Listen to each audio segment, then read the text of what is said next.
திருப்பாடல் 51:6. இதோ நீர் விரும்புவது உள்ளத்து உண்மையையே. இயேசு கடவுளை தனது தந்தை என்று அழைத்ததாலும் ஓய்வு நாள் சட்டத்தை மீறியதாலும் யூதர்கள் அவரை கொல்ல முயற்சி செய்தனர்.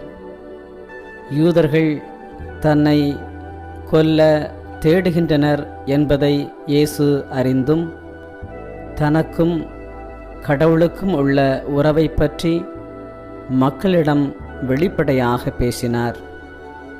யூதர்களுக்கு பயந்து இயேசு உண்மையை மறைத்தோ அல்லது திரித்தோ பேசவில்லை, மாறாக தைரியமாக பேசினார். இயேசுவின் சகோதரர் சகோதரிகளாகிய நாமும் எல்லா சூழ்நிலைகளிலும் உண்மையை பேச வேண்டும்.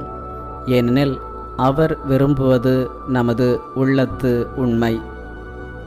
உண்மை பேசினால் பிரச்சனை, துன்பம், இழப்பு வரும் என்று தெரிந்தாலும் உண்மையை மட்டுமே பேச வேண்டும். உண்மை பேசுவதன் நிமித்தம் வரும் துன்பத்திலிருந்து ஆண்டவர் நமக்கு விடுதலை தருவார்.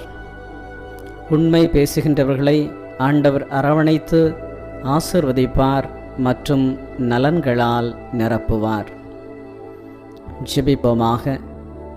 அன்பு ஆண்டவரே, நாங்கள் எப்போதும் உண்மை பேச உண்மையின் ஆவியை எங்களுக்கு தந்தருளும்.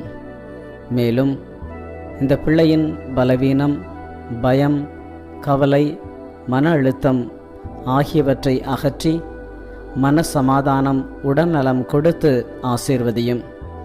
இவர்கள் உள்ளத்து விருப்பங்களை நிறைவேற்றும். இயேசுவின் நாமத்தில் ஆமேன்.